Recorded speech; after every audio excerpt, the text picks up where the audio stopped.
because it might start.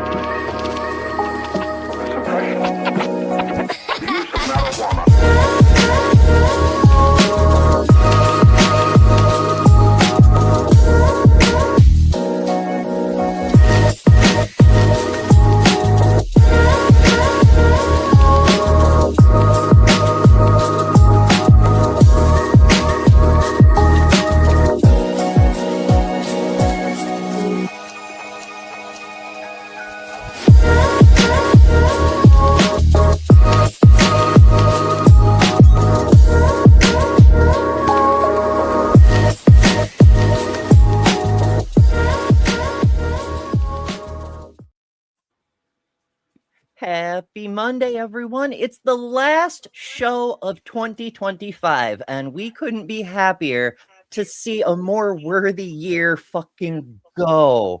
Thank you all so much for joining us while we discuss what comes next on today's Java and Jugs. Na na na na. Hey, hey, hey. Goodbye, 2025. Adios. Oh my goodness, I have not despised a year so much since the last time this guy was president. Oh my goodness. Yeah, I'm like, can I be a Debbie Downer and think he's still president this year coming up and still? Well, we're hoping he's going to accidentally pass away. I'm sorry, Debbie Downer, me. But then look who we have to be the president when he passes away. Vance? Option either. Oh. At least the good thing with that is Vance does not have the charisma of Trump at all. He's a chicken shit. Hey, I don't know. Erica Kirk begs to differ, though. Oh God, Erica! Oh my God, Erica Kirk. Yes, she seems. Oh my goodness, she just looked like Stanford wife. I don't even know what to call her. Like she's so emotional. A little while back, that it talked about Charlie's death, and it said so many people hated him just for his racism, his nationalism, his other assorted right-wing bullshit. But what the liberals never really appreciated was his true contribution to the world. The whole time he was keeping us safe from her. She was the real evil in the world, I guess. She had no. I don't understand. Like some of her face, she had no emotions or nothing. Like fakeness. I'm like, are you? Except the eyes. I mean, it's all in the eyes. When you introduce yourself to the American public by throwing a fucking festival for the fact your husband is dead, complete with fireworks and everything. Fireworks, yeah. Wow. I mean, if there is a heaven, then naturally Charlie would be there because his God loves that sort of bullshit. He'd be looking down and going, wow, okay, I guess she really misses me then.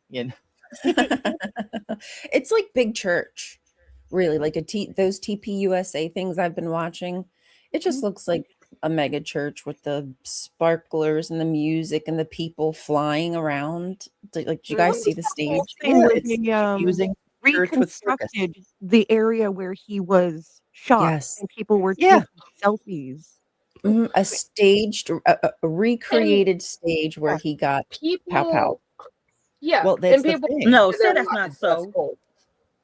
No, they did, but that is the turning point. The September 10th, the moment Charlie lost the gun debate, was the turning point for their organization.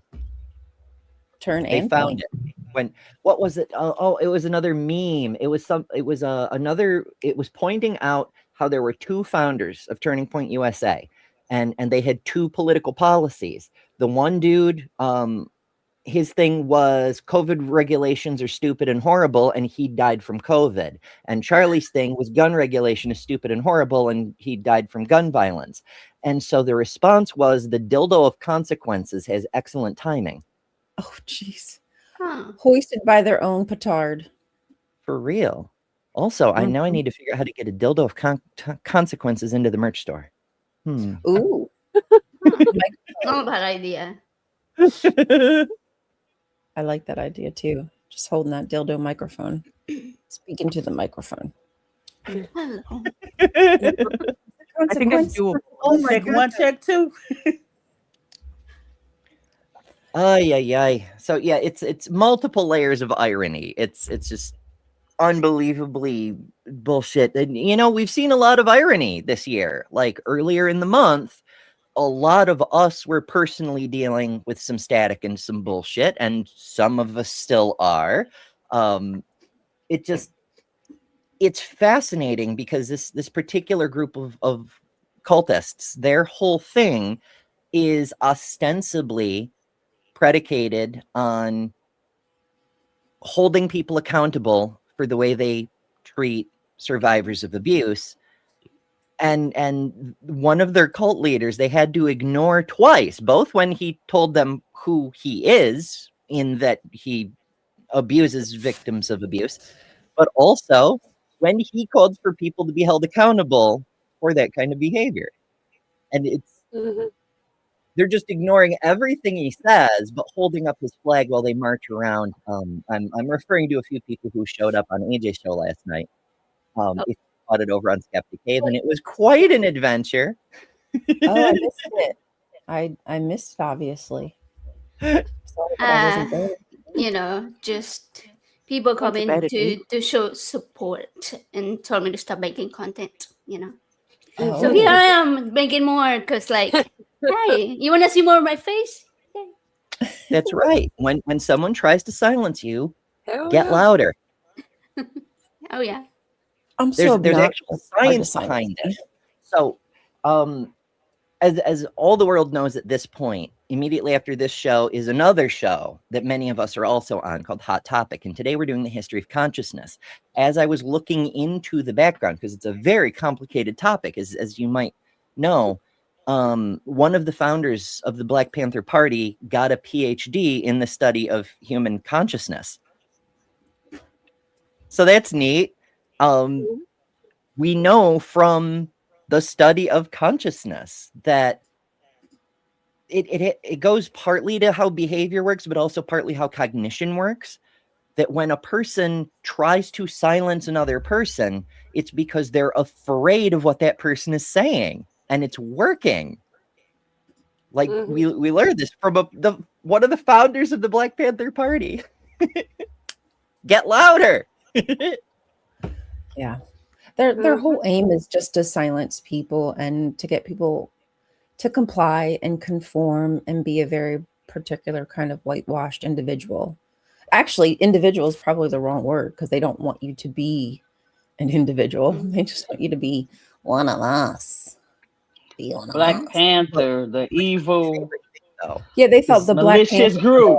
Evil TPUSA malicious is group. the real evil. Yeah. Evil malicious group. Black Panthers did so much good for this country, and TPUSA is quite the opposite. It's like counterintuitive. It really is, and it's not just the fucking color thing. Like, Black Panthers, they provided security to neighborhoods where the police not only didn't police, but actually made things worse. They fed hungry children. They provided social services. They held political movements that meant something, like showing up in Sacramento with assault rifles to make the point that if you're going to put guns above people, you're subject to the same yourself. They did so much politically, whereas with Turning Point, not only are they not helping anyone, but all of their gestures are just gestures. It's just performative virtue signaling based on the conservative version of values. It's wild how it's so exactly the opposite. It's so toxic, and it is actually just virtue signaling. It's very empty platitudes. They mean nothing by it. It's just a lot of word salad, because at the end of the day, they mean nothing of it. They don't mean this peace and love and understanding. That is not their message at all. That's just the facade they're selling. I mean, they want it for a certain group of people. Yes, for a certain group of people, right? If they conform, as long as they can conform. And sell, like you say, they're trying to sell something, right? They're trying to make the grift to make the money. That's how they're doing it. And Erica Kirk is doing it an amazing job at it, considering she just lost her husband to something super tragic. You know, it's not just a normal kind of, oh, somebody got sick and passed away, or you knew it was coming. It's super tragic the way that he died. And she's just been out on the town. I can understand to stay busy. I'm one of those people. I would probably prefer to be doing something than nothing, but to be out and about while telling a message to women that they should want to be home and subservient to their husbands and raising their family and, you know, taking care of the house and being whatever the husband needs, you know, to basically just catering to this guy like you're his mother. And yet you own a business now. You're the CEO of TP USA, Toilet Paper USA, and living this very luxurious lifestyle, not at home raising kids. Hey, I see TP. You're not wrong, Dr. Kip. No, he's not wrong. Dr. Kip says that's unfair, Amber. TP USA is helping to embolden the debate bros. And that is literally true. In the wake of Charlie's death, there are thousands of little wannabe podcasters setting up their little tents and their little Steven Crowder debate me signs at college campuses, hoping to be the hand-picked successor, because clearly TPUSA needs a man to run it. In keeping its own value. Every time I see TP USA, and I run into it a lot, toilet paper is the first thing that I think of, and then I have to remember its turning points.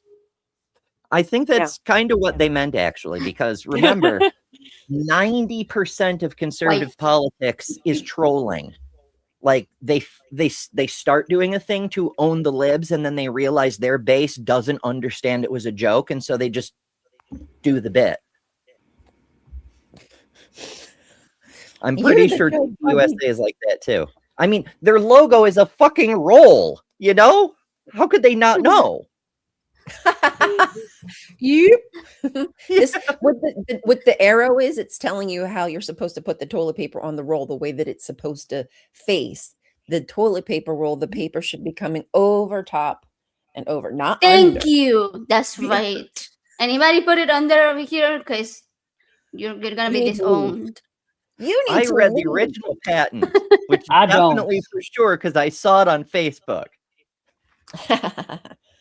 It don't roll right. Gotta be over. Exactly. Honestly, my grandmother used to do it the other way around, and I'm like, why do you do that? She actually had a good reason. Cats. If you do it over the top, the cats can do that thing where they're like, nee, and just empty the whole roll. But if you do it the other way and the cats try that, the roll stays up there because it's rolling backwards. I'm like, okay, fair enough. But it's still technically wrong. It is wrong. It is wrong. I have to fight my husband still on that one. He puts it back. Well, you know, I would be at least happy if somebody would just put the toilet paper back on the roll. I think that would just, and instead of just having to have the empty one on the roll still, and then this new one just sitting on the counter next to the toilet. Okay, that's the majority of the times. Yeah, that's most. Most I kid you not, the biggest fight in my house right now is somebody keeps using the bathroom but leaving like 2 squares on the roll. Because they don't want to change it. Squares. It's just like square. Hold on, Ryan. Hold on. Let's make you big so we can see. Okay, go. Build this wall. That's mirrored. Hell yeah. Hell yeah. Nice. Please. Thank you. Meow. Meow. Meow. Ryan speaks feelinistish.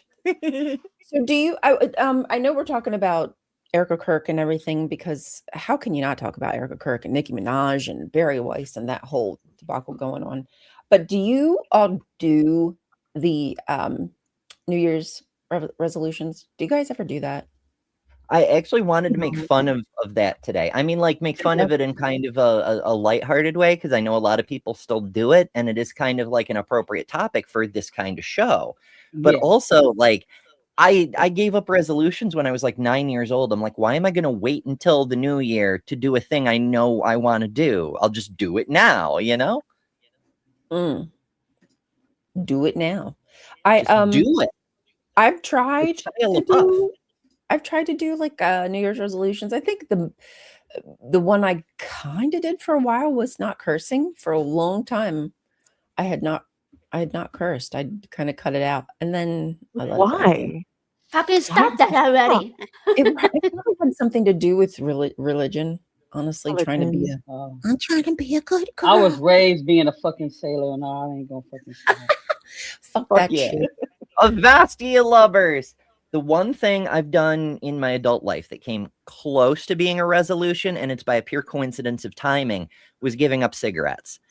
Because when I made the decision to actually care about my health and started changing things, I knew I couldn't. The nicotine addiction is way too fucking strong. I couldn't just stop. I had to run out of the cigarettes I currently had. And so I made that deal with myself. I will run out of the cigarettes I currently have, and that's it. That no more cigarettes, right? And the day I happened to run out of cigarettes was January 2nd. I tried for the first, but I didn't want to make myself smoke more just to be out on the first. That's funny. Yeah, I was talking to Skeptical Scott. I was on my show recently, and he was talking about that New Year's resolutions. He's like, I give them up because I just like everybody, right? You promise yourself you're gonna go to the gym, you're gonna eat better, you're gonna do this and you're gonna do that, and then by like mid-January, early February, it's over, right? So he's like, instead, he does the 1 word challenge, which is the one that I posted. I think some of you replied to it, where you where you pick 1 word and you kind of carry it through the year, and to remind you of what you want to accomplish that year. And it doesn't give you a deadline. It doesn't give you like anything super specific. It's just a word sort of like to refresh your memory of like, hey, I want to do, I don't know, mine was wanderlust, like traveling or like seeing more places, even in town, and even a short day trip, even go hiking at the parks that I haven't been to or things like that, but just see something new. Yeah. It's cheating though, because it's a compound word, so you're getting 2 words in there. Okay, right, yeah, okay, smart. Cheater. I think I chose healthy. Yeah, I think something I've been trying to do over the past since forever. But I do feel as though I've gotten much better as I've gotten older at making better choices for myself. Right, and that's the thing. You just pick the 1 word, and it doesn't mean, oh, I'm gonna go to the gym, all month or 5 days a week or something. It just means like you're gonna introduce things that are gonna make you healthier, whatever way that looks like throughout the whole year. And so just by choosing that 1 word, you just remind yourself of that. Yeah, I think that works really well. Tone and an aim. Yeah, it's almost, it's not like manifesting in that silly woo-woo way, but it's like helping you to focus, and so more of your things will serve that end if you think about it regular. Like put a big old fucking post-it right on your computer monitor so it's with you all day, every day, or at least every day you're at your computer monitor. AJ, in your case, if you're actually out doing the thing, you won't see the reminder because you're away from your computer. I just tattoo it on me. I'm kidding. I do have a New Year's resolution that I think I'm actually going to be able to live up to this year. No more dogs. I don't need any more dogs. Okay. No more dogs? No more dogs. I've got 3 of them. I can't handle another. I don't know. Never say never. No, don't. I'm like, you know what happens when you say stuff like that? I'm going to end up with like 10 by December. The dog distribution system is going to be right at your door, my friend. You shouldn't have said anything. It already has me. There's an open highway to your home, Lila. I mean, look at it. And if it's not the dogs, it's the cats. One of the distribution systems is going to find you. It's going to find you. Oh, hello there. Oh, so cute. It's dog-shaped Dr. Kip. Dog-shaped Dr. Kip. Not to be confused with human-shaped Dr. Kip. And on that note, I have a thing. Give me a second to pull it up because I actually planned it for the next show, Hot Topic, which follows this show at 11 a.m. Eastern. I'm just babbling while I pull up the things. And there it is. Okay. So some countries celebrate a book flood this time of year. This is the script I prepared for Hot Topic, so bear with me. Some countries celebrate a book flood this time of year. And in the spirit of scholarship, I'm pleased to say, friend of the community, Dr. Kip Davis, has finally released his new book, God's Propaganda, as an audiobook. You can now get it in any format you like. I'm not sponsored by either Kip or any particular audiobook platform, although I could be. I'm just a proponent of supporting creators doing good work and spreading the word about that work when it makes sense to do so. Like now, because books came up. I love traditional books, make no mistake. The weight, the feel, the smell of the paper, but audio is a lot more accessible for a lot of folks like me. So now that the audio edition is out, I thought I'd live up to my ideals and spread the word where it might do some good. So, you know, get a copy, whatever, you know, do the thing. I need a copy. Do the thing. Look, copies. Do it. It's a nice one. Do that thing. Peer pressure. We will judge you. Do it. It's a new year. You could learn some Bible lore. Yes, It's probably one of the best books I've read in the last few years, easily. It's really readable. Like, it's really readable for a topic you think would be really dense. He does a great job with it. Yeah, there's a lot to cover. I imagine that must be hard because even when I try to write like a little script, I'm like, oh, I'll just make a little 5-minute video. Let me just write something up real quick. And then fucking 10 pages later, I'm like, this isn't 5 minutes. What am I going to cut out of here that's still going to make it I understand that must be when you have so much to say, when you have so much to say, but you got too much into too small a space. Yeah, so much. But yeah, I have that problem too. Happens all the time. Yeah, I mean, scripts I've written that were just going to be 1-minute script, and then I've never done them because I was tired that I put so much into it, and it's not exactly what I want it to be. So it's just sitting there now.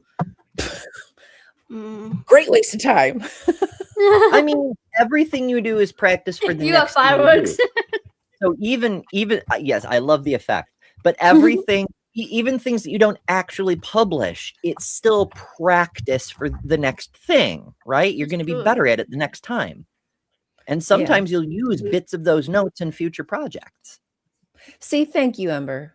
Putting a positive spin on unfinished work. That's right. Making me feel better about incomplete projects that I have, which are many.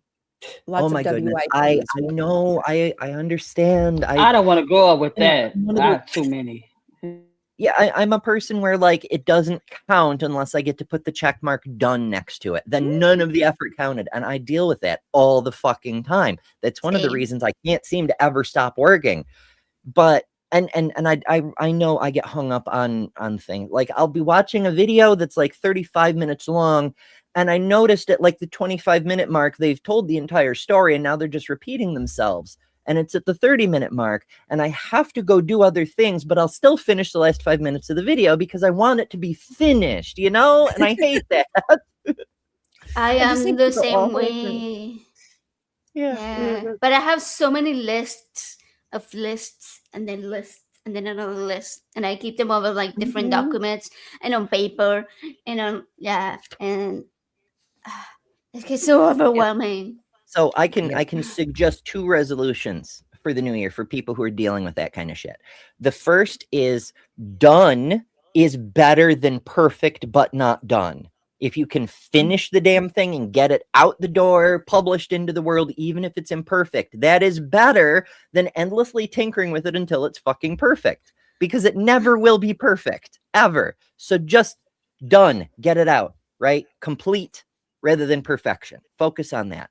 The second thing is you don't actually have to finish everything like we were just discussing.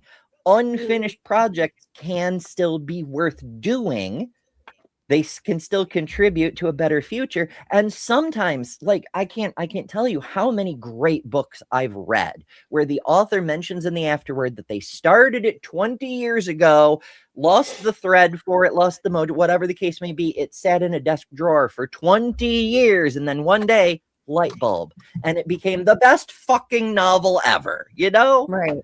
Yeah. Sometimes you do need to put things down and walk away and then come back to it. As long as you just remember, you got to come back to it. That's the problem. It's the thing. It's like, don't try to force something. I mean, yeah, in capitalism, we have to force things. But like when it's something, a creative project, something that's under your exclusive control, don't be afraid to set it aside if you don't have the zest for it. If the passion isn't there, it'll show in your, it'll come off like AI slop. If you don't care about it, if you're just trying to produce it just to produce it, it's much better to let it sit until that light bulb shows up on its own. Even if you die of old age before that happens, for the projects that it does happen, they will be much better projects for that. Yeah. Yeah. I think sometimes fresh eyes makes things easier to see like where you were going wrong or what you missed. Because it's almost like it's not yours anymore. Like, you know, you wrote all that, you understand all the information, but you've been so far removed that it's like, oh, okay, you're reading something somebody else wrote, and it's easier to not criticize, but to give see the holes. Exactly. Yeah, there's a few authors. So there's different levels of authors, right? And how good they are versus how strict they adhere to certain methods. It isn't a one-to-one thing. Stephen King, for example, does almost none of this, but there's a method where you like write the thing, you write a certain amount every day, write and you write and you write until you've finished the story. And then you take the manuscript and you put it in a box for 3 to 6 months and you don't even look at it. And then after you've let that time pass so that the what you wrote gets fuzzy in the edges of your memory, then you can get it out and start editing, because now you can see what is actually extra bullshit that doesn't contribute to your story, or where you thought you explained something clearly but actually didn't, you know? So the editing is much more effective if you give it some time. That's a good idea. I like that. Well, I have a bunch of video ideas that I wrote months ago, so I guess now's a good time to go back and reread them and be like, okay, is this bullshit or what? So we're gonna make it 2026 a year of more creativity and being louder. We're only half an hour in, and we've got some good goals so far. Let's see if we can solve world all of that. I think that being louder is a necessity right now, and adding more voices to the chorus as well. Like, I do wish that there were other channels who use their platform like more wisely to bring more people. Oh my goodness, some voices, but whatever, that's what it is. Okay, so I've been seeing there are some groups within the skeptical community who have been increasingly insular in recent years, which is to say, even though they once talked about the importance of bringing new faces in, at least so people in their audience can be aware of them, even if it's like a one-time thing, but also maybe getting new people into the rotation to keep things fresh and whatever.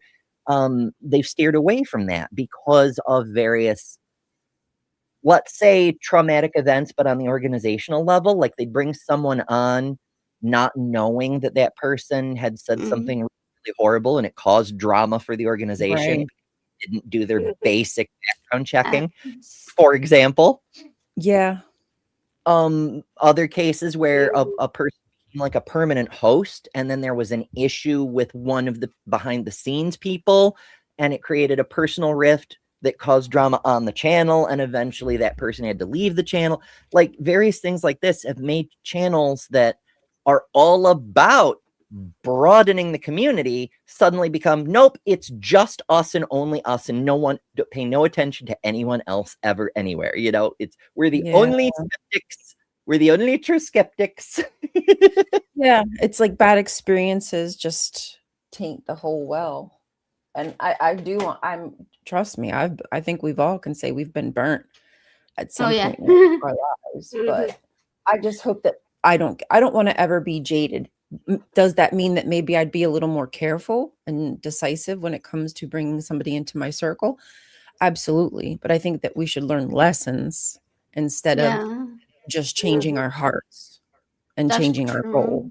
You know, I don't know. Yeah, you don't have to overreact like a fucking toddler and be like, it's all or nothing or whatever, you know? It's not like hot. So I have a question. Oh my goodness. I was going to say, as somebody who currently has a toddler in her household, toddlers are better behaved most of the time. Right? They know it's hot. They ain't gonna touch it. Damn. Throwing fits. Like if you're not 100% with me, you're fucking my enemy and all this bullshit. But it must be said, some of these organizations have started to take their first steps into trying to bring more diverse voices into their sandboxes. And while it's horribly slow, it's painful to watch, I do have to give them props for taking steps. So there's that. That can be another thing that the community can aim at in the new year. And I mean, I get it. It's a difficult thing. Like, I started out trying to highlight new creators as I came across them on my channel. That was one of the things I wanted to do. Even that webpage you set up was a big help to me. I found a bunch of creators. Hell yeah. Your list, yeah. Yeah. Thank you. Even little me.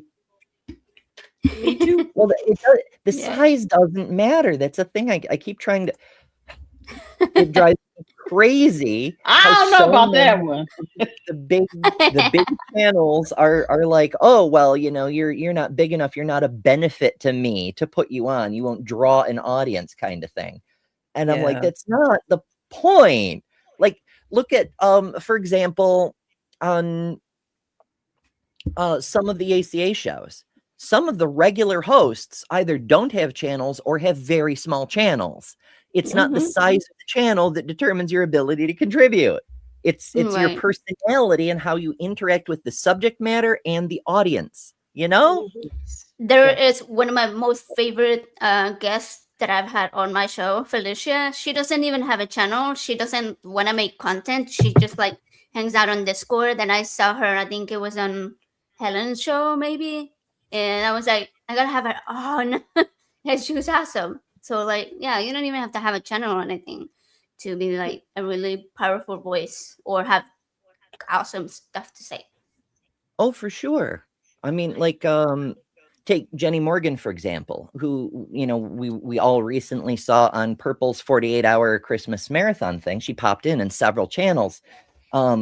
Granted, her lack of mic discipline drives me fucking crazy. But when it comes to advocacy, she's a very powerful voice. And she may have started a channel and I'm not aware of, but the last time I heard, she doesn't even have a channel, Like, she just shows up and does advocacy.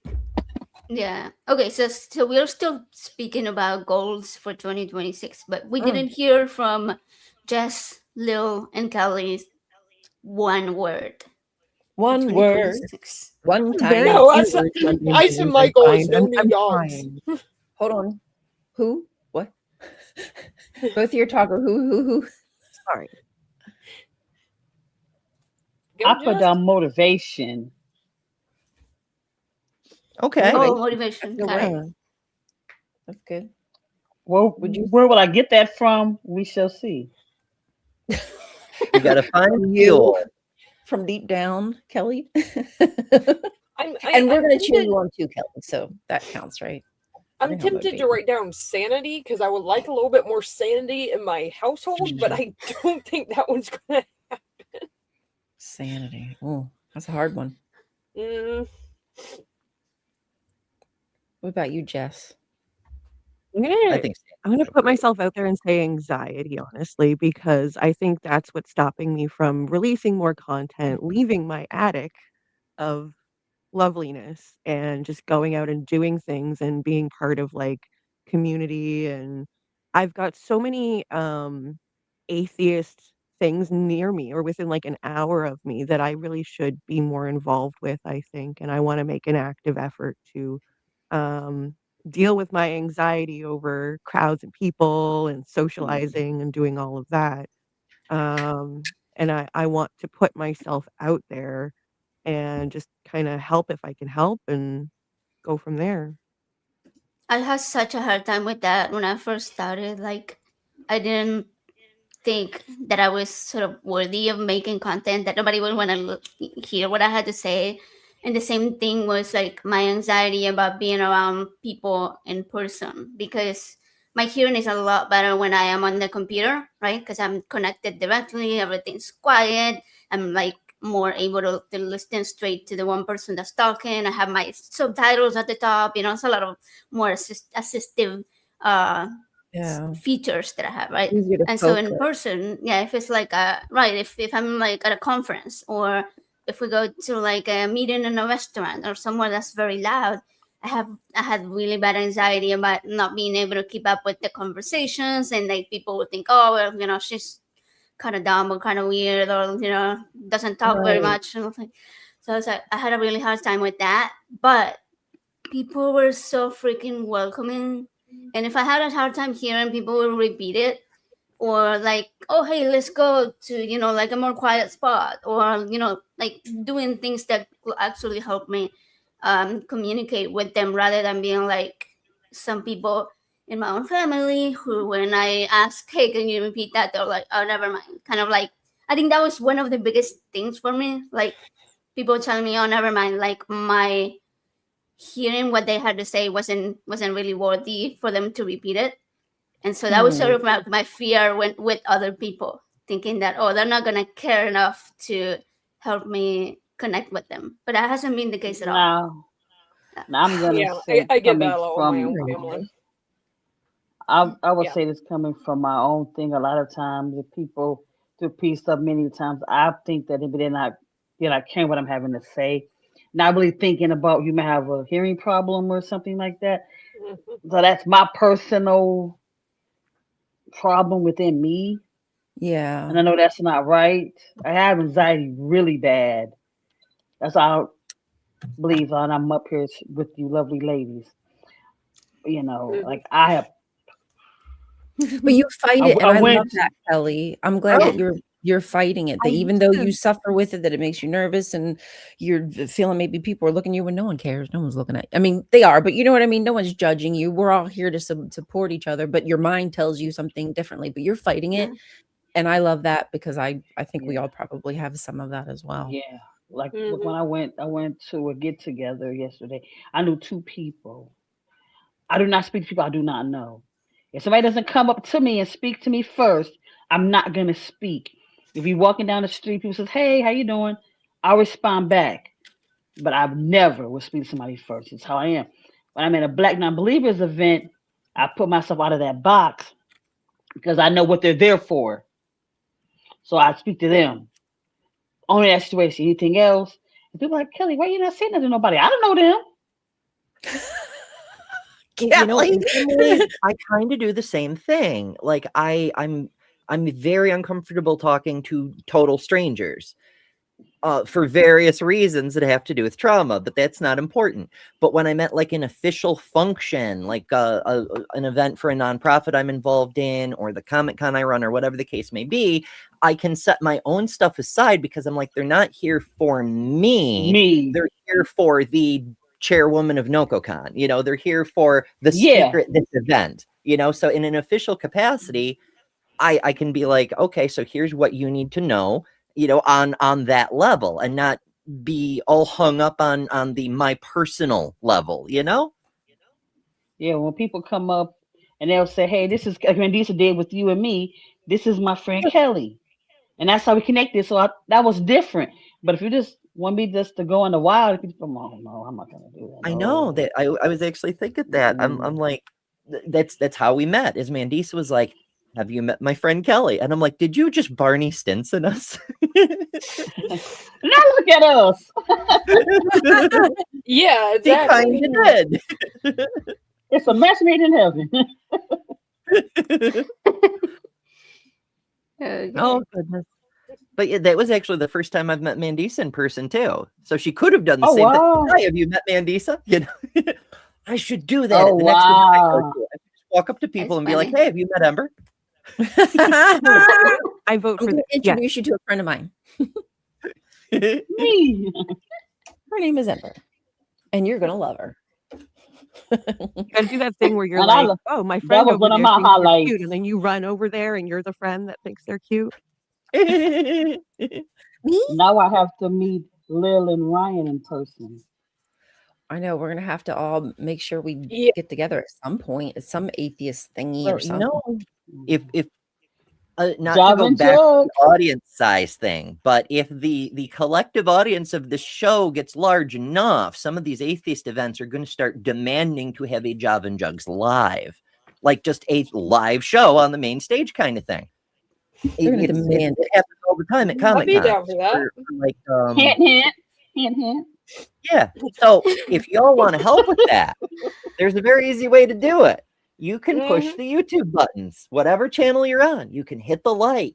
You can subscribe to that channel. And most importantly, the share button, because that's the only way to get these videos in front of other people. The algorithm sure as hell isn't going to do it.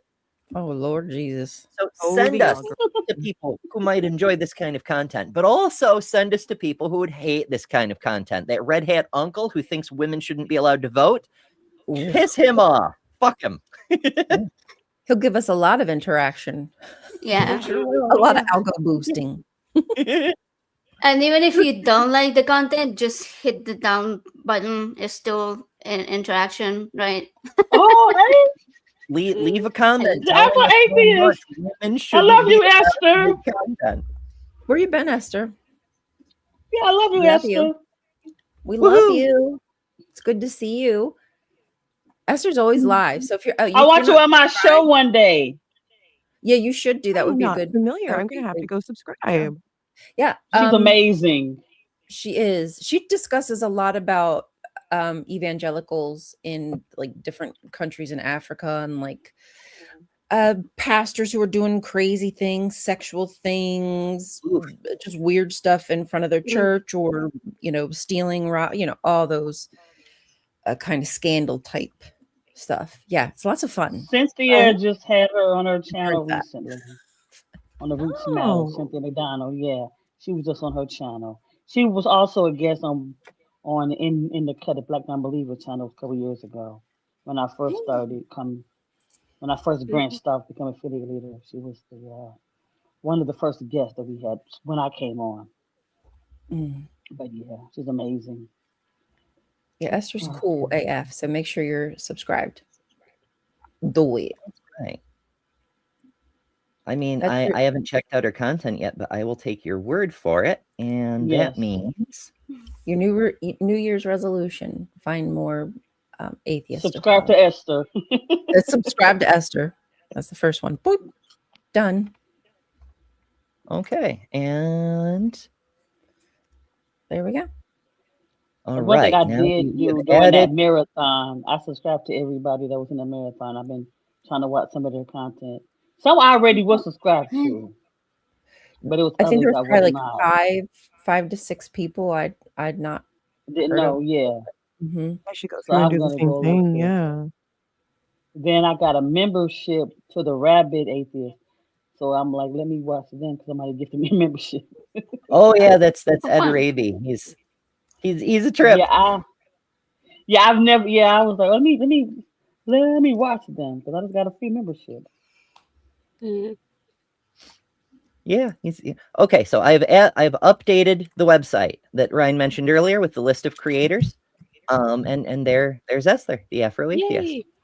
And you can find something like 100 different channels that now I'm not going to say you have to subscribe to all of them. These are all channels I wish I'd known about sooner because we never tell each other about other channels. Like, hey, you should go check out this channel. It's always, oh, hey, Ember, you finally found this channel. Why the fuck didn't you tell me, Titan?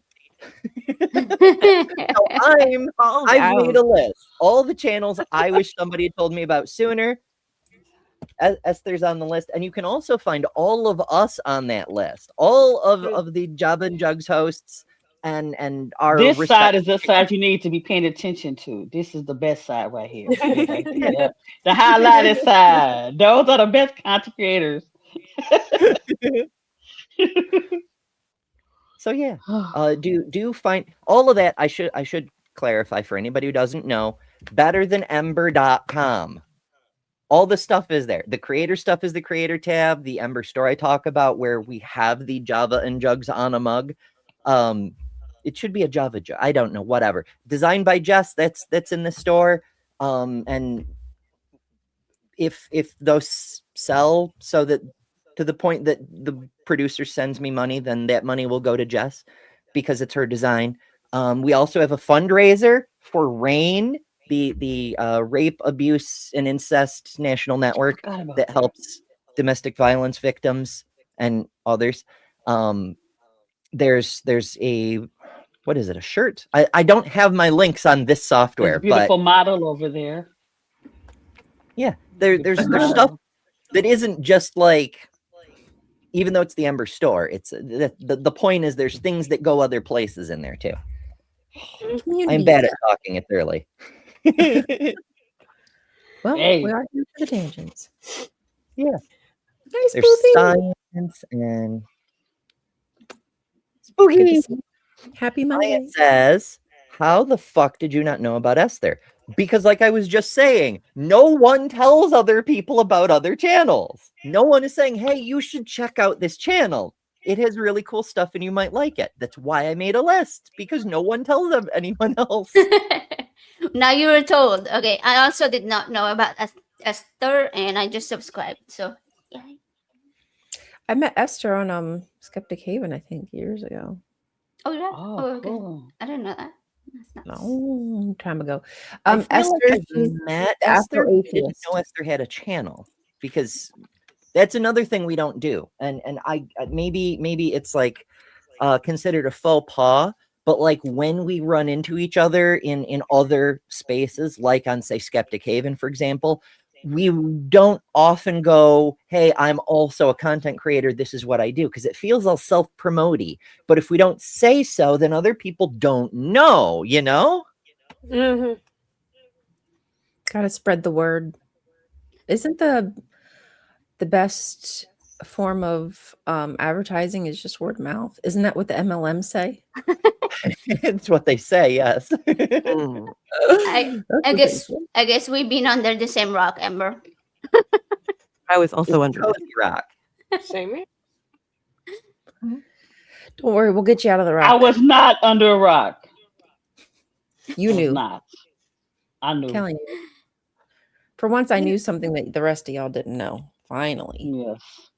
Finally. Me and Ryan were woke. You know a lot of Yes. stuff the rest of us don't know. We were very woke, you guys. We were woke before woke woke. was even awake. If you know what I mean. For instance, the first time I ran across you, I believe, was also on Skeptic Haven. You were doing random shows, various shows, not random, but like various shows over there at the time. Yeah, various. You would mention pickle, but when you mentioned pickles, it like in the context, it came off as a double entendre, and I thought you meant something else. Oh, Yeah. well. That song, you're like, I want to play with my pickles. It was Right. the dog, but it's still like, wait a second.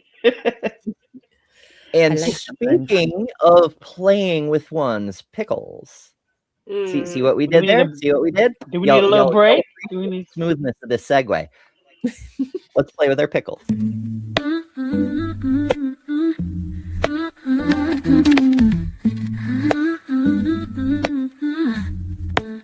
Sometimes I chill or hang out at the bar, but I never stay long or go very far. You could say I am lame or that I am fickle, but I'd rather be at home playing with my pickle. That's my dog, she's a big deal. That's my dog, let's keep it real. Don't take offense if I don't answer the phone. Instead, I'm loving on my girl and giving her a bone. People call me a dud, like a busted missile, but I'd rather be in my bed, petting my pickle. That's my doggy, she's a big deal. That's my dog, let's keep it real. That's my dog, she's a big deal. That's my dog, let's keep it real. It's not that I don't like you or wanna hang out, but if I had to choose, never was there a doubt. If you need to feel good, in fact it might tickle, you should come to my house and wrestle with my pickle. That's my big deal. That's my dog, let's keep it real.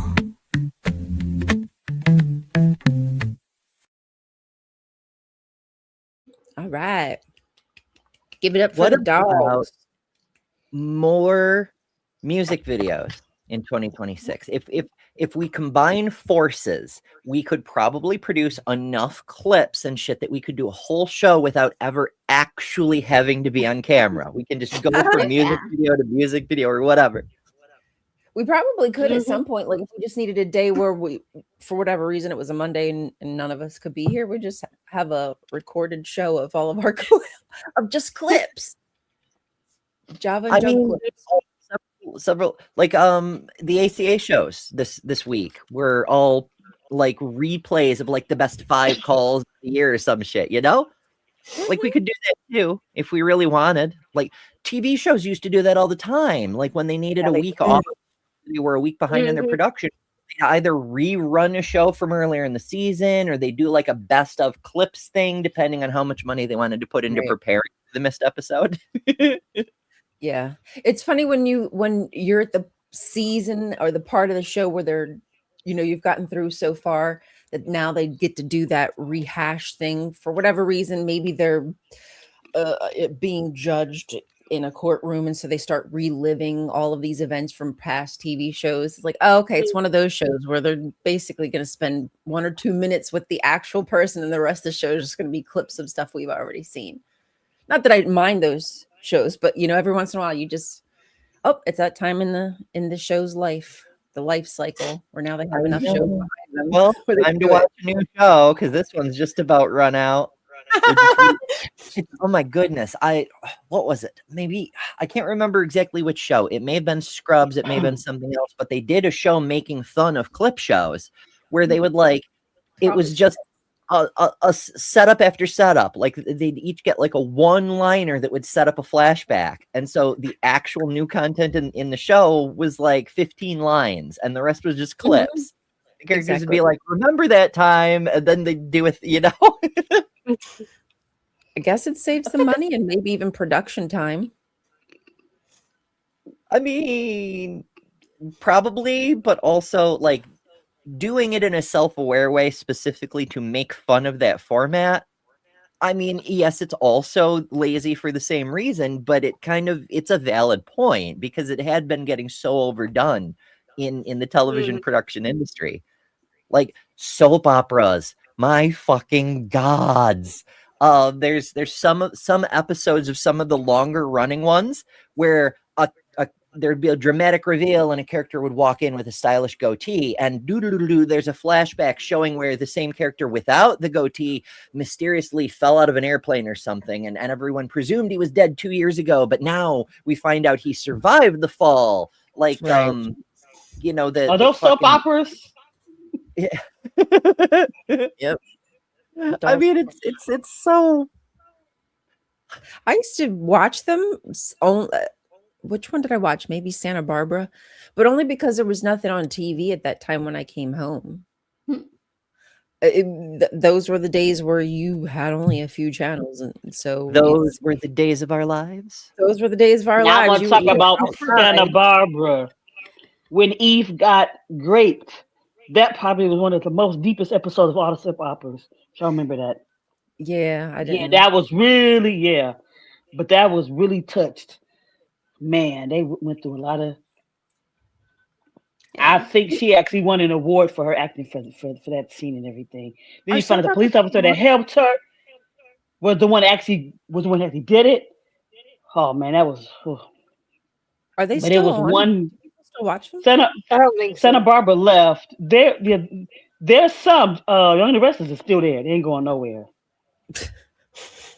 Oh my goodness, Victor Young and Newman ain't going nowhere. wow. Oh goodness. Remember, I like, mean, how weird is it that the drama TV shows have to make the social points? Like, on this very special episode of Roseanne, the family will discuss themes of domestic violence. Like, I appreciate them, like, bringing awareness to things that affect them personally at random in a scattershot kind of way, but actually bringing attention to them. Where the fuck is Dateline in 2020 and the news organizations that are supposed to be telling us, hey, maybe we need to do something about rape culture because more people are being raped than ever. Yeah. Well, I because guess we have wait for people more like Barry people to Weiss. get because they can relate to watching a sitcom that they love, going through that in the real scenario type of situation, to just watching some man sit in front of a camera talking about it. Yeah. Like you see yourself in that person on the screen who's experiencing it. Like, yeah, I've been Yeah, through. I'm a single mother with children. I can Mhm. understand what it feels like. Hello, Dylan. Good to see you. Hello, Dylan.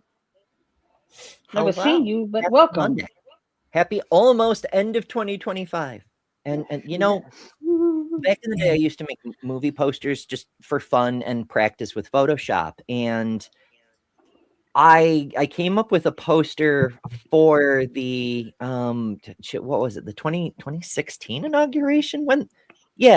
Obama became president in 2008, won again in 2012. So 2016 is when Trump took office the first, 2017. So right, 2016, late 2016, I made a movie poster with Trump and Giuliani and Mike Pence and all the fucking assholes.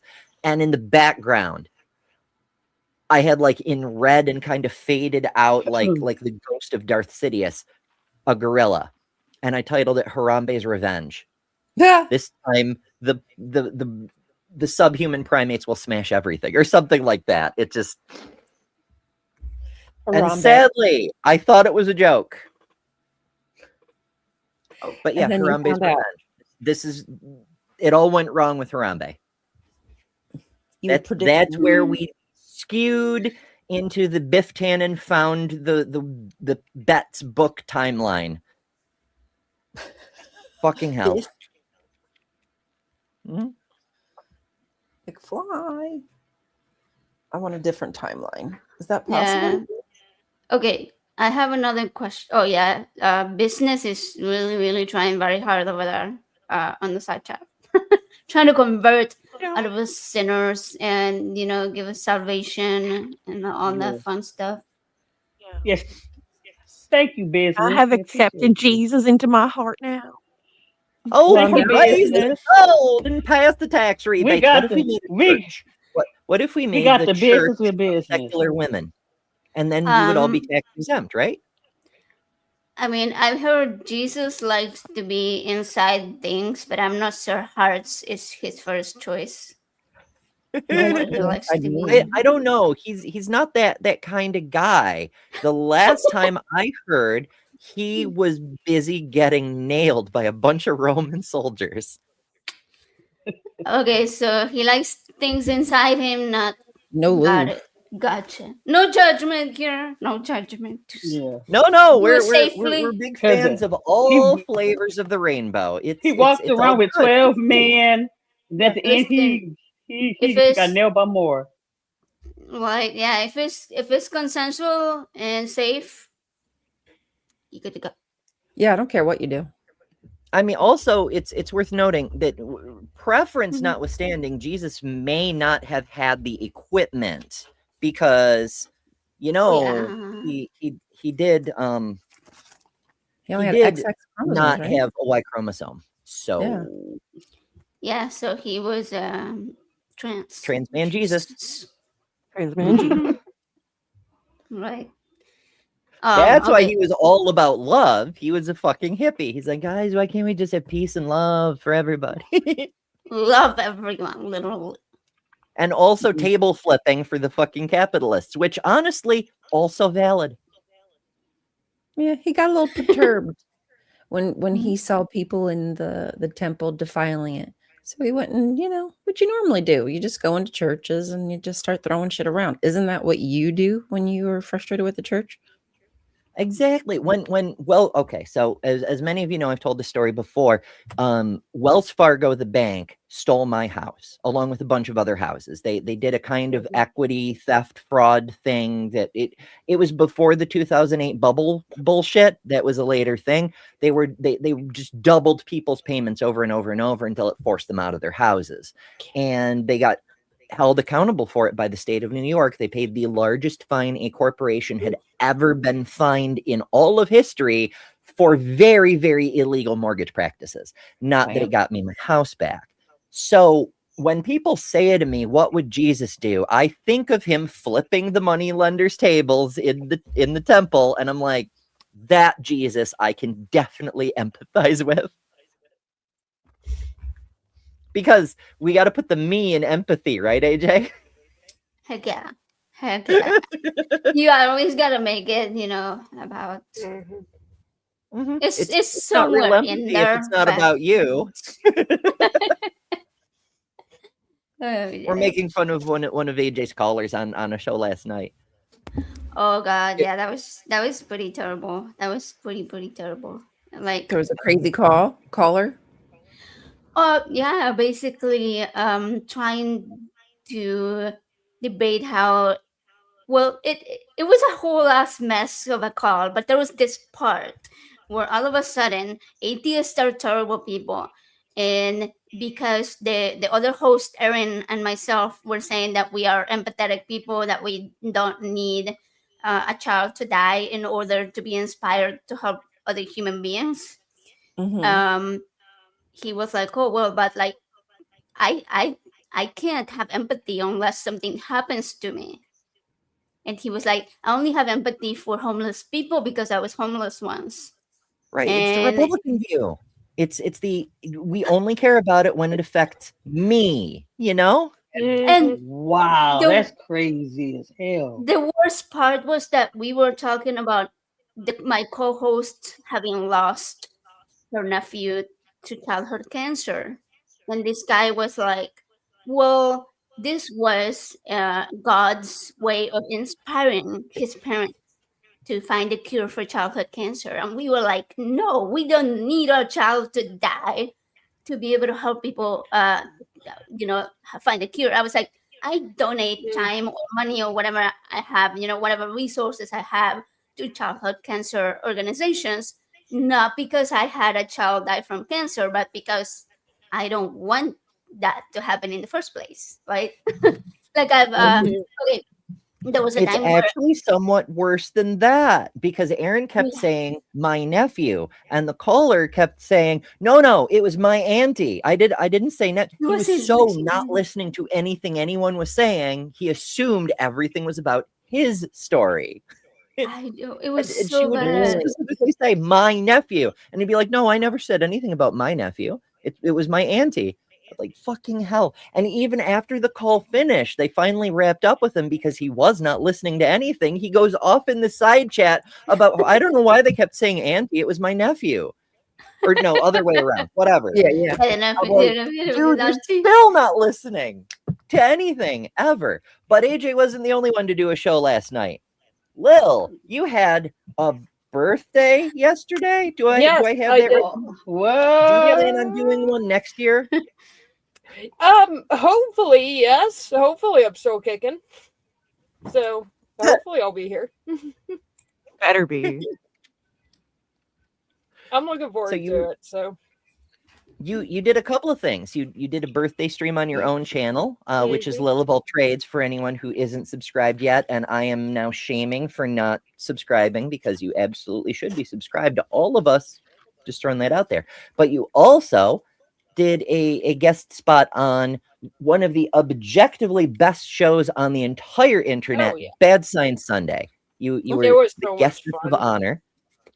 Yeah. It was so much fun. My dog Kip, not human shaped Dr. Kip, dog shaped Dr. Kip, was quite opinionated. So she had some things to say.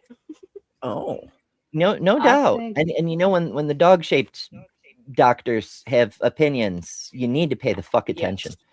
Yes. yeah. They are very, very I smart. I feel special because I replaced somebody else in the outro. I won't say the name who I replaced, but I just Oh, it was got a awesome. Oh yeah. replacement. I saw I that. replaced It was somebody. me. Ellie replaced me. Yeah. I saw it and giggled. Yeah, I was just like, Definitely not. yes. You would have replaced me. That's how it would have worked. But yeah, I replaced somebody There's else Maya with the in the link video. for anybody who isn't subbed to It Lil. was Lil of all trades, not hard. And if you can't find it for whatever reason, it's on the damn list. So just go to the website, right there. Bloop. Lil of It all was- trades. honestly, even though it wasn't intended like this, it was honestly like the best birthday present. I have been looking forward to it for months, which I don't remember the last time I was seriously looking forward to my birthday. Literally last year, I did absolutely nothing. Didn't even go out to dinner or lunch or anything. I just didn't do anything. So it was really cool to actually do something this year for it. Yay. Now Good for I'm you. now waiting for my next time. I want to be like AJ and be on there like I 20 know times now. being okay. So watching Bad Science Sunday is fun, but being on Bad Science Sunday is like a fucking present. It's such a good time. It's amazing. And Honestly, everyone should do it at least once. the hilarious thing about it is Maya asked me a couple months ago to do it, and she recommended the 28th. I was like, oh, that's my birthday. And she's like, we can reschedule. I'm like, no, don't reschedule. It's perfect. It's a birthday it was present. great. Yeah. I love it. And I've got Dr. Kip right there. Hello, Oh. puppy. This is where she usually is. She's curled up and sleeping, but That reminds me, we were discussing before we went live. I think it was before we went live, how Chris, who's the Daily Atheist Morning Show, which is one of the channels we're on right now for anybody who's watching any of the other channels. Chris does the Daily Atheist Morning Show Tuesday through Friday because we have completely stolen Mondays at this point. And he used to have a puppy cam where he had a special camera set aside so you could watch the puppies and whatnot while he was live. He hasn't used it in several months, so we've been saying that Chris needs to surrender the puppy cam to Lil so that Lil can show the puppies. If you're not going to use it.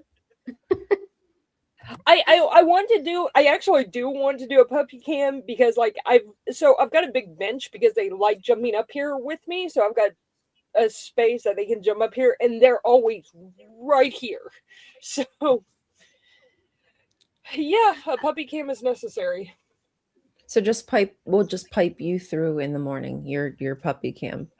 You'll just have to make sure you never step in front of it naked or anything like that, Will.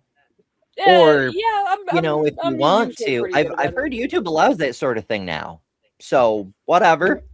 Oh, is it really allowing? Well, if it's accidental, they won't censor your channel for it if it's a mistake. Okay, well that's good because hey, mistakes happen. Just saying. I realized a couple of days ago on a live stream that one of the it was an illustration, but I think it had boobies in it, and I'm just like, oh, I hope that doesn't get censored or demonetized or anything. But Gio's not monetized yet, but I don't want it to affect anything. But I'm not sure it's going to be a big deal, but still, I was just like, oh, that's not good.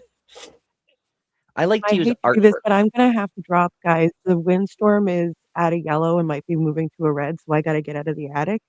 Oh, All right. Hope it's okay. Yeah. I know how that is. Thank you for And joining. you're And, right. We don't lose power. But See you're the gonna be trees my going like neighbor. this. You're gonna be my neighbor soon. We're right. We're gonna be reach out and touch each other over the river. Over the river, Kelly. Yay. We're gonna be like, All I right. can reach you now. thank you for joining, Jess. Bye.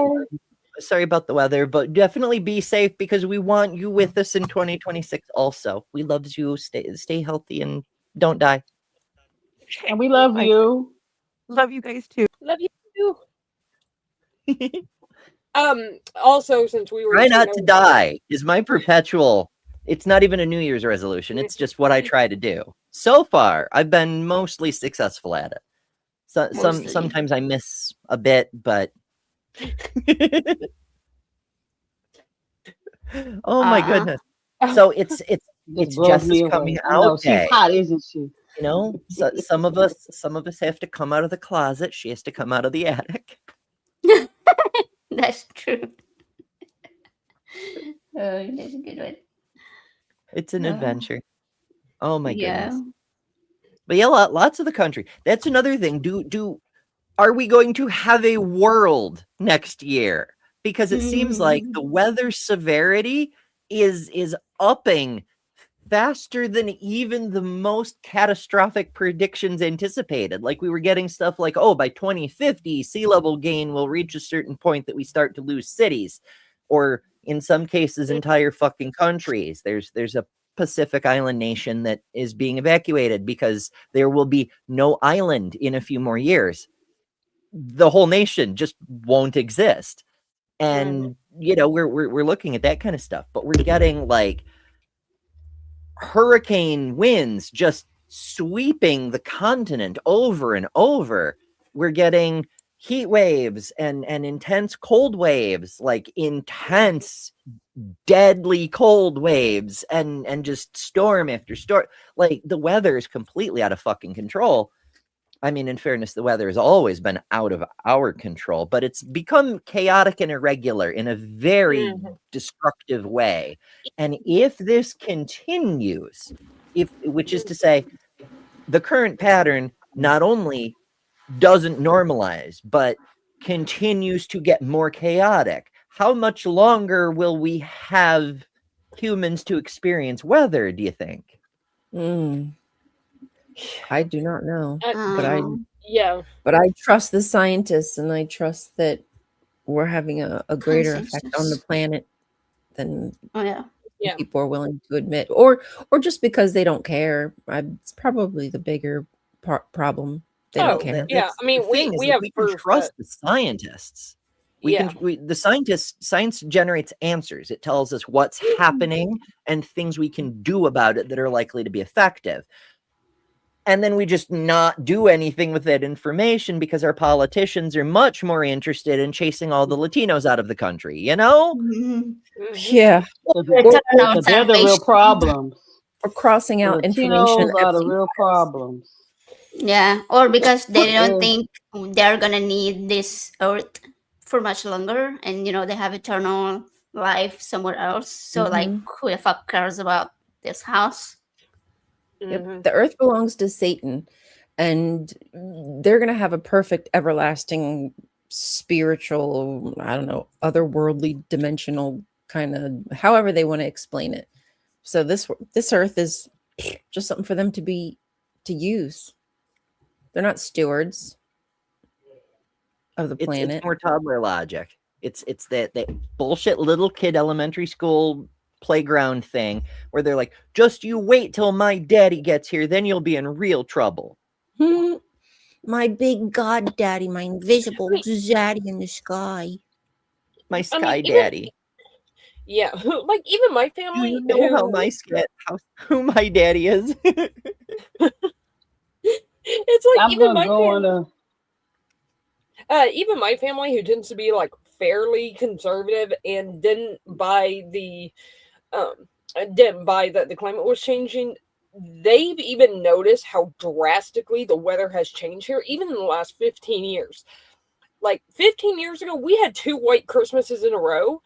This past week, it was like 80 degrees on Christmas. I was walking around in a tank top and shorts, and it's been like that the last several Christmases. Like it's bad. Even though, yes, I know weather in one day is not climate change, but they've noticed year over year, it's gotten warmer and warmer. Our storms have gotten more violent. We're having tornado warnings all year round now on a regular basis. Like we usually get we get at least one massive storm that produces a tornado a month. It's ridiculous. Tornadoes aren't real. It's just I've had to replace my roof 3 times and my fence twice because of it. When I was little, we had one tornado here in New York, and people were like, it's so remarkable because we don't get tornadoes. In fact, there were meteorologists on TV saying, no, it's a microburst. It's not a tornado because definitionally we don't get tornadoes. And people are like, what the dictionary says doesn't change the fact that there was a spinning funnel cloud eating people's houses. It's a tornado, you know? Yeah. I mean, you don't really get got 5 of them. Earthquakes in Midwest, but I've known of 2.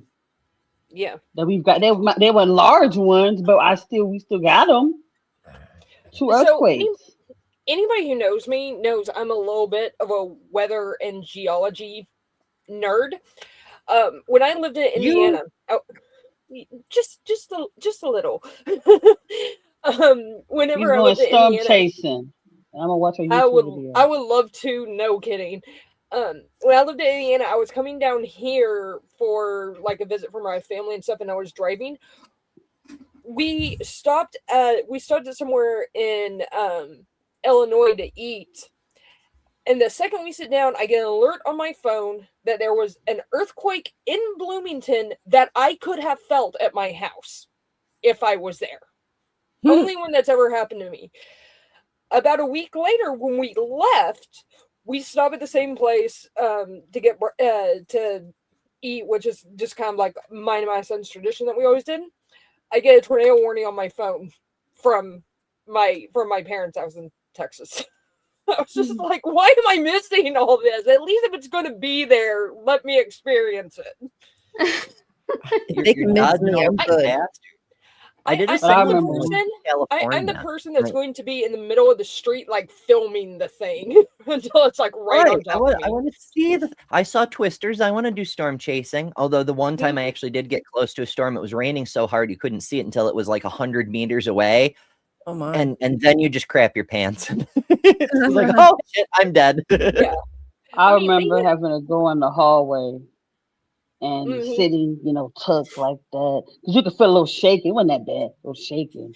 You just sit there in the hallway with your knees up like this till the storm passed. I remember when I was shaking stopped. Probably about 9.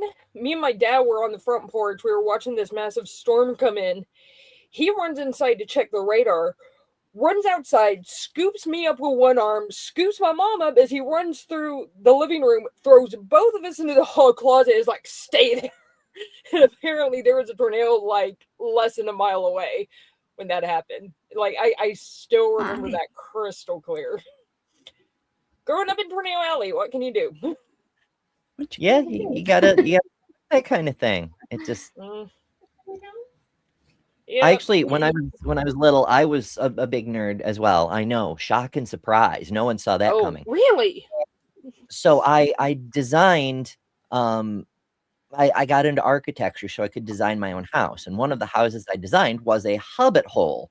Partly because hobbits, hobbit means comfort, but also because if it's underground, it's basically immune to tornadoes.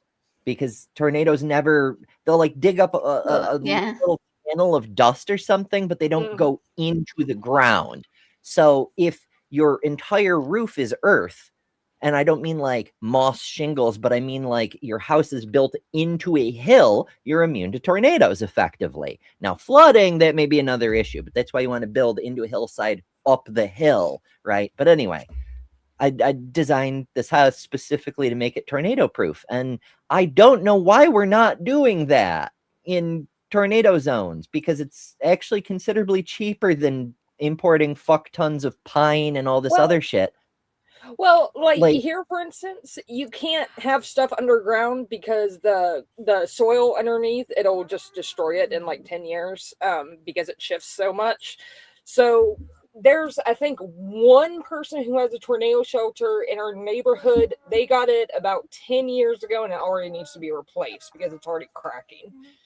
But for most tornadoes here, at least, if you live in a well-built house with an interior room, you're probably fine. And if you're not, there's like 1,000 places in like a mile radius to go, and you usually have enough warning to get out of the way if it's a big enough tornado. So, Have you considered like holding a Bible between you and the tornado? no, I should try that next time. rebuke you. That might work. And the miraculous thing is, everything will be destroyed but the Bible. And that will show you how wonderful God is. Version of the Bible, because I've got to make sure to get that right. Because Right, we have version. it only counts if you use the right translation of the right a collection of the right denomination's version of things. Maybe I can just build Unless you get in the Dead Sea Scrolls, it don't matter. That's the only one that's gonna work. We need the great Isaiah scroll to protect us from I the have wrath this. of the Does this divine. work? That's the only thing. This I don't know might if that work, book at least for exists. at least for hair protection. At least that one has scripture that's written in its original language. So Yes, Hey, maybe fair. there's magical properties from that. maybe. He should have put, but did he put on the first page, this is the true word? Is this a true book? I've never seen a holy book that says that, actually. Doesn't the Quran say that? Say what? That it is the one true book? Oh, I don't know. Let me see. I'm I gonna Paul Does said that all read scripture the were law. inspired by God and beneficial. Was it Paul that said? It No, maybe it is wasn't the Paul. All scripture is inspired and beneficial for teaching, reproving, setting things straight. I don't know who said it. Somebody said it, and it's in the Bible somewhere. Okay, Google Who is does Cat say. here? Okay, do have- anyways, Google says We're all looking the things. Quran explicitly presents itself as the ultimate true scripture from God. Sure, but they all do that. Like what's the question is, does it start like the opening line saying this is the only truth kind of thing? Yeah. We probably just need a Quran viewer, but probably in a language we can speak. Pardon? Is there like a Quran version of the Bible Gateway? I don't know. Let's try Quran Probably, Gateway. but There is. Amazing. It doesn't seem to be working very well, but there's a site there. underway. Yeah, I want to. Oh, it's not letting me open the website. Like the Quran itself, it's kind of outdated technologically. It's cock Shock blocking. and surprise. It's cock blocking you. Let's see what else. International Quranic Studies Association, a new tool for studying the Quranic text, and it goes to Quran Gateway. God damn it.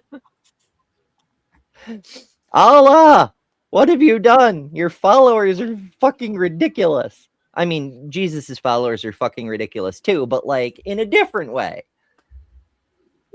Oh yeah. Is there a Klingon Quran? Should be if there isn't. I'd read it that way. I don't know. If there it's a written market? in Klingon, then we could get Dapper to help us read it. Oh, do they know Klingon? Yeah, Dapper learned. What was it for a bet? It was so long ago, but yeah, Dapper learned Klingon. Oh my gosh, that's crazy. he's That's not a fine. I wish I language. could, but if I'm gonna learn a language, it's probably going to be something a little more useful in everyday life. Muslim nerds translate Quran to Klingon. It's from Islamica News in 2014. Wow, Amazing. there's a market for everything. There's a niche for everything.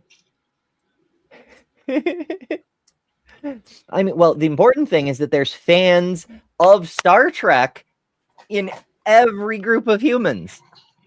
In every galaxy.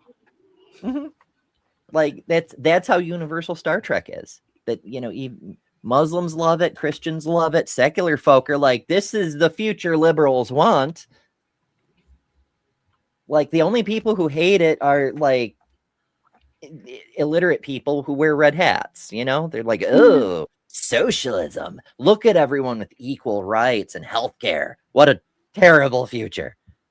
They also apparently don't like Arabic numerals. What? Oh yeah. I said they also apparently don't like Arabic numerals. Oh, they never have. They're So terrible. stupid. Terrible. They're Oh, corrupting the awful. children. Yes. How dare they?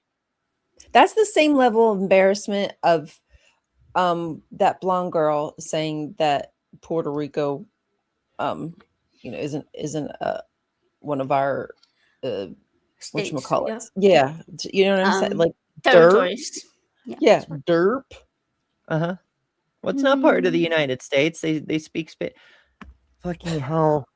Not everywhere that speaks English is part of the U.S. Like there's no logic to that logic, right? Like There isn't. There's no law that says you have to speak English. But there's no official language. How could there be when so many people. people spoke different languages? Exactly. Like that was the thing. People don't seem to realize that the ethnicity Hispanic exists because half of the United States is just the north half of Mexico. We just stole the north half of Mexico. We beat them in a war and we just conquered half their country. And part of the treaty negotiations for that, and I think it was 1848 off the top of my head. I may be off by a little bit. It might be like 1854, whatever. But basically, Mexico was like, all right, we will surrender this territory to you, but there is a problem that has to be solved. Your constitution says only white men are citizens. Everyone else is property. None of our citizens are white men. What are we going to do? And so they had to create the ethnicity of Hispanic to cover Latino people, because they could be just as white as anyone, or they could be just as dark as anyone, or they could be, native First Nation people, or any mixture thereof, because that's what the population of Mexico has always been, at least since the Spanish showed up. But I digress. So they created the ethnic group Hispanic, and they made it a subset of white, even though a large number of Latino people are not white, strictly speaking, because only white people could be citizens. That way, the citizens that the United States inherited from Mexico would get to be citizens, because not doing that would mean a whole bunch of people are owning all the land and businesses and whatnot in all the cities, and they're not citizens. And you're definitely going to have a civil war if you try to pull that shit, Yeah, It's crazy they're trying to make it a crime that to kind have of stuff. babies. It kind of pisses you off. Sorry, what'd you say, How they Kelly? get I talked Hawaii. over you. I said that's what kind of pisses you off at how America got all the states and stuff like that. A lot of the states, especially Agreed. Hawaii. Hawaii That's should something be a I naval really. base. It's a naval base. I mean, I know it's not, but I'm saying that's what they're polluting the water there. They're polluting the government. Freaking Oprah Winfrey. Like, why are these big celebrities going and buying people's countries, like islands? Like, how is that okay? I because it was Americans doing it, and no one's going to stop them. And another big problem is that they're buying up all the land that's next to the beaches, that's beautiful, that's more inhabitable, and now people who have been born there, live there generations upon generations, can't even go enjoy the beach. They're It has the inheritance. They can't largest even go number because the of rich folk. homelessness. The largest number of homelessness. Like, sad. It is. It really, really. I would love to go to Hawaii. Actually, we had a free trip. My husband got a free trip from his job, and I asked for us to not go, so we didn't go. I just couldn't do it. There was water shortages between the Malibu fires. I mean, I was like, this is not it. Why would you even schedule? It was a work thing. Why would you even schedule Hawaii as a place to go when they're going through this tragic event? I wouldn't want to And go you to just the look at main more- island. Yeah. Anyway, sorry guys, long tirade there. Yeah, I know. No, you're good. I be getting that way too when it comes to that. Yeah, but Mhm. Hawaii, Puerto Rico, we treat these places as if they're just Property. fab- Tourist spots. Yeah. Where just they tours, say right? they are That's frozen garbage. What that man say? The Trump comedian said the traveling garbage in the well, that's sea or right. something. He said stupid. Like how they put it, but it was some. He basically said Puerto Rico was a pile of garbage. That was it. That's. I mean, a majority of the people from his administration talk about other countries, unless they're something to gain, right? Like they're going to get some kind of trade off. See, every other country is just some kind of third world or Marxist. They're just an enemy of ours that we need to be mindful of or watch. Well, Oh, man. it's Just see funny everybody you as an got enemy, even when your they own call a people. country a shithole country because those shithole countries don't have travel restrictions placed on them by every other country. The U.S. does. So Mhm. The irony Mhm. and audacity of making it difficult, uncomfortable for people to travel to this country for even simple things as tourism, but business, what have you, and be unsafe. Like they would want to do that. They want to come here for the freaking FIFA crap, knowing that the ICE is just going to be standing outside waiting. What? Uh-huh. You're going to or come here to Come walk on. into a trap and be I'm- sent to CCOT? Get out of here. they're so preoccupied with like there's people who do have legitimate business who will not come in person. They're like, no, we have to figure out how to do a Zoom meeting now because they're so preoccupied with their political bullshit that one of the things that TSA is pushing is you have to surrender your DNA so they can run a karyotype so they can determine if you're a trans person with a passport that doesn't match your genetic identity. And like they're so obsessed. You have any idea how much a karyotype test costs and they want to do it for every single foreign person? Holy shit. Wow. But let's Wow. talk about how much money Doge is saving. Yeah, how much money Doge is saving my well, they Stuff saved like a lot that of money just on Adobe. They sure did. pisses The Adobe pisses license. me behind Oh yeah. the F off. Oh my goodness. What'd you say, Kelly? Sorry. Stuff like that just pisses me more than what I can say off. Mm-hmm. Understandable. A lot more that I wish I could say. Which is just a string Yeah, of I want to words. say I want to beep beep beep beep beep beep beep. Yeah. Beep, beep. I need the dolphin sound from SpongeBob when they would curse, and it was just like it was the dolphin sound coming out, and they would just keep doing it. That's what I need. Just a string I of it. like Emma Thorne uses a duck quack. Oh yeah, I like the whack. I think I've used the whack too. Love it. Yeah, so I was talking with girl from my mom. I told you guys one of my cousins had passed a couple days ago, whatever. I found out this morning. But anyway, so I don't know how me and mom got talking about the different but stutter, the different presidents and stuff like that. And so I was like, I'm gonna say this, but Franklin Delano was not the greatest president everybody thought that he was. What? And so my How mom dare. got How dare. angry. My mom got angry. We talking about Eleanor and that she had an affair. I said, well, he did too. And then I was talking and I was like, what different was he with how he did the Japanese with how we did the Arabic American community? Well, they bombed Pearl Harbor and that's why he did what he did. I said, but he picked on people that were citizens for years here. He didn't mess with the Japanese in itself. He got the people that were living here, being citizens, that want to bother nobody. The same thing what Bush tried to do with the Arabic Americans that was just trying to live their lives. And this stuff never is going to change. They go from one group to another group. Now it's trans people. Targeting. And that's all they do. They go from one minority group to another minority group, picking on one who And they feel separate. is the weaker link, as I'm gonna say. And they they feel the weaker divide. link.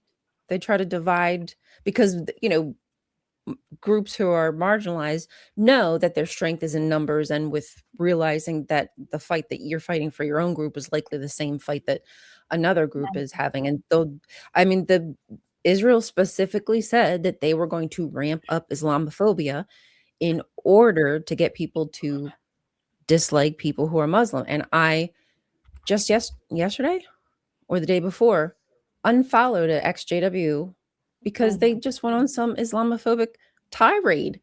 And I was like, and this is a doctor. I was like, you've got to be kidding me. And I left a comment as much, and somebody said Islamophobia doesn't exist. I was like, oh. Wow. Okay. And there you go. It should. And there you go. They're all bad in people. a lot of cases, people are just xenophobic bigots. But on the political level, it is just distraction. It is just winding people up and pointing them at someone to hate. They read 1984 and they thought it was a guidebook. You know, it's fucking hell.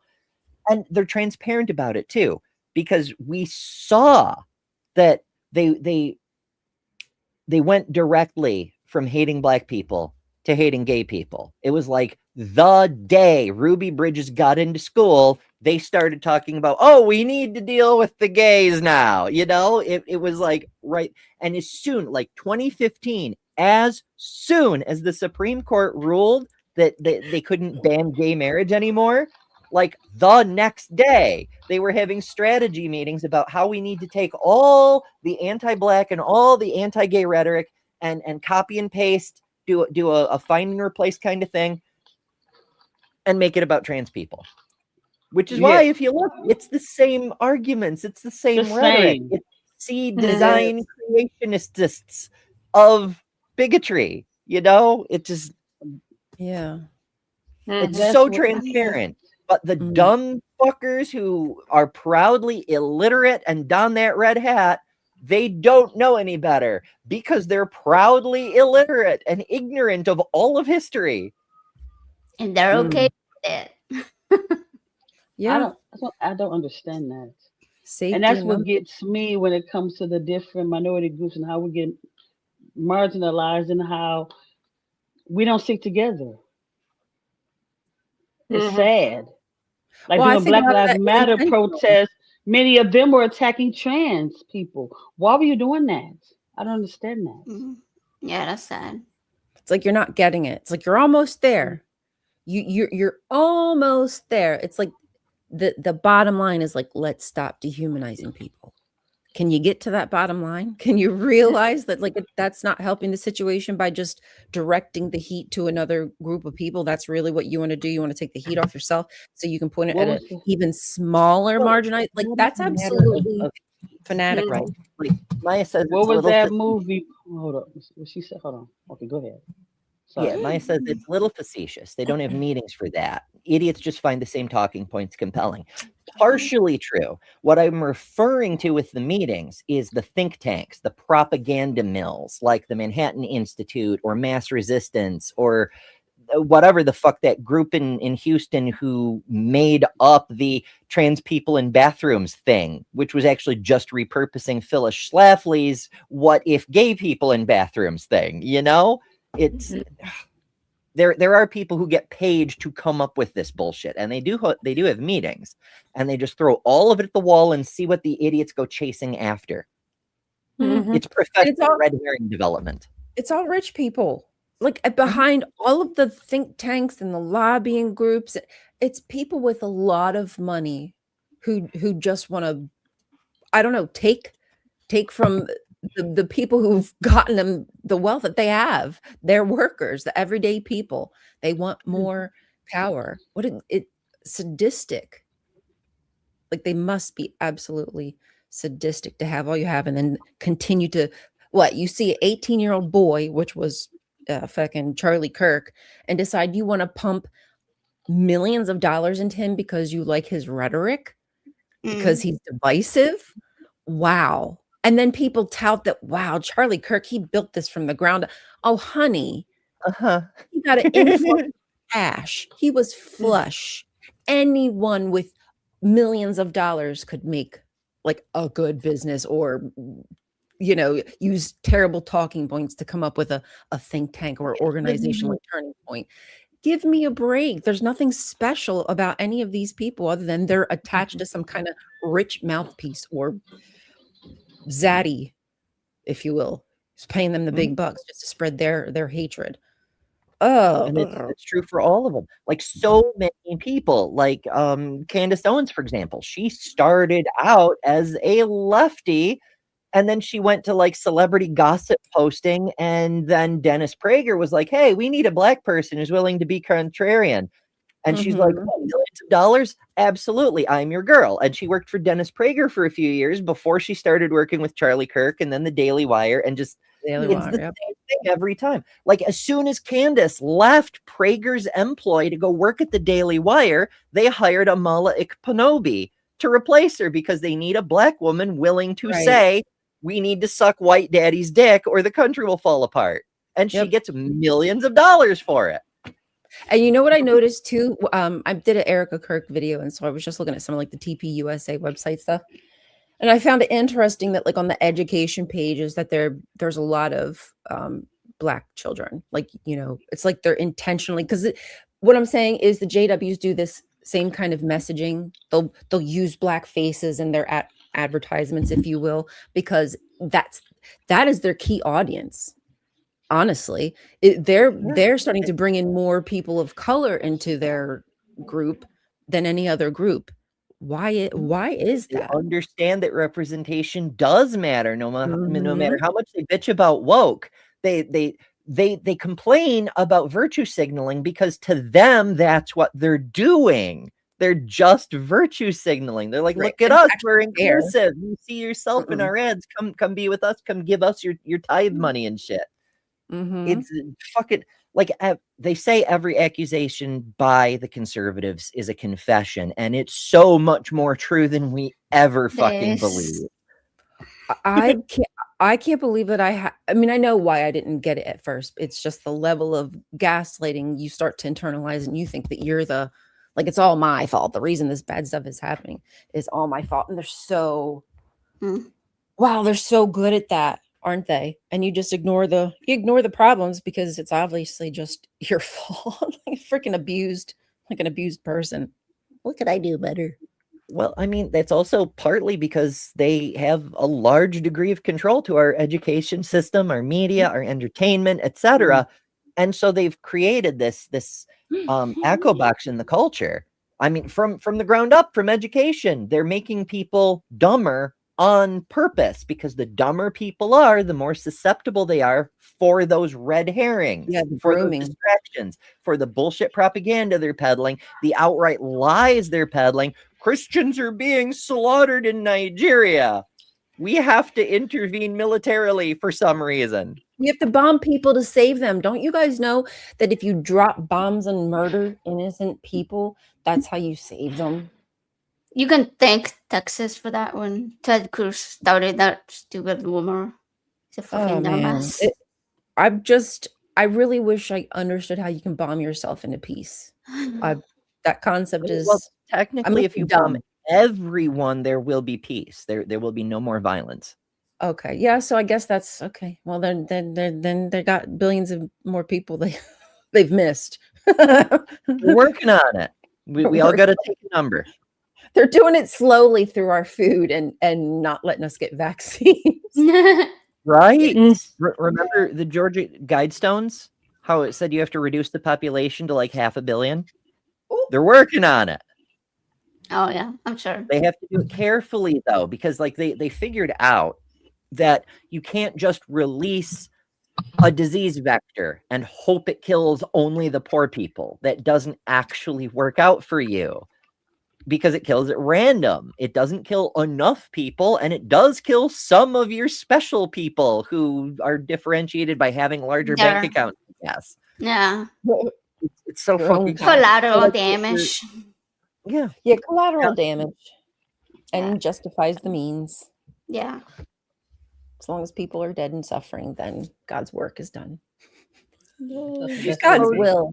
They say money is the root of all evil. Do you suppose that's also kind of original sin in a symbolic way? Because it seems to be that it's love of money that like is justifying all the bullshit.